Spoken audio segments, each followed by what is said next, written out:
మనం ఇప్పుడు తిరువాన్మూర్ బస్ డిపార్ట్మెంట్లో ఉన్నాం. ఇక్కడ నుంచి 588 బస్సు మహాబలిపురంకి స్టార్ట్ అవుతుంది. ఎక్కడ స్టార్ట్ అవుతుందంటే మురుదేశ్వర టెంపుల్ ఉంది కదా, దానికి ఆపోజిట్లో అయితే బస్సు అయితే ఆపుతుంది. అక్కడి నుంచి స్టార్ట్ అవుతుంది. మనకి అందరికీ తెలిసి ఎల్బీ జయంతి నగర్ దాటిన తర్వాత అక్కడ ఒక రోడ్లో ఉంటుంది డిపో. ఎందుకంటే ఇప్పుడు కన్స్ట్రక్షన్లో ఉంది తిరువాన్మూర్ డిపో, అందుకని మార్చేశారు. సో ఇప్పుడు మనం ఏం చేయాలంటే పాత డిపో ఉంది కదా, తిరువాన్మూర్ పాత డిపో, అక్కడ పక్కన రోడ్ ఉంటుంది, చూపిస్తాను మీకు ఈ వీడియోలో.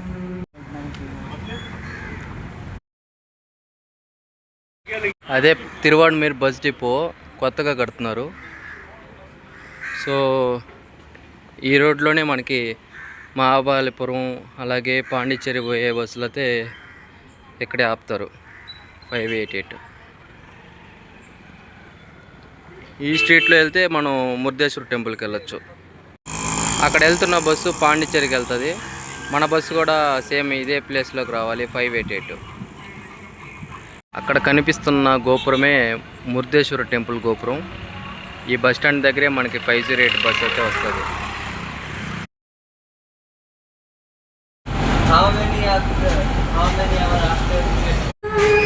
మనం ఇప్పుడు 588 బస్సులో ఉన్నాం. జర్నీ అయితే స్టార్ట్ అయిపోయింది మహాబలిపురానికి. ఇది చెన్నైలోని డ్రైనేజ్ వాటర్ అంతా సముద్రంలో కలిసే ప్రదేశం. ఇది ఒక ఐర్లాండ్ కూడా.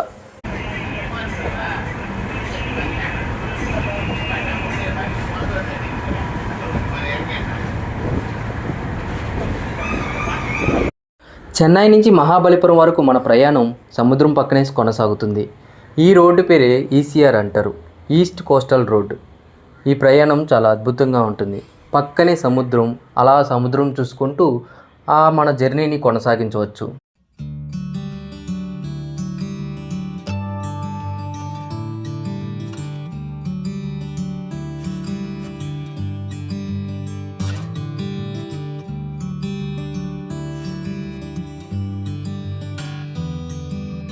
ఇక్కడ నేను వెళ్ళేదారిలో ఒకటైతే గమనించాను.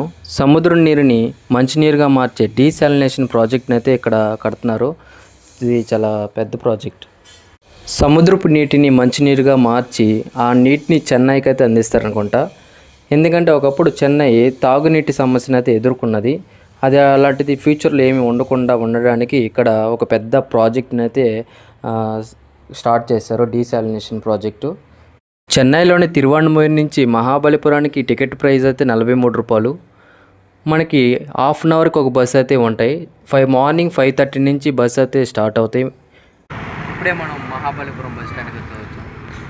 ఇక్కడ నుంచి మనం షోర్ టెంపుల్కి, మిగతా అన్ని ప్లేసెస్ మనం మన యూట్యూబ్ ఛానల్లో చూపిస్తాం. చూడండి.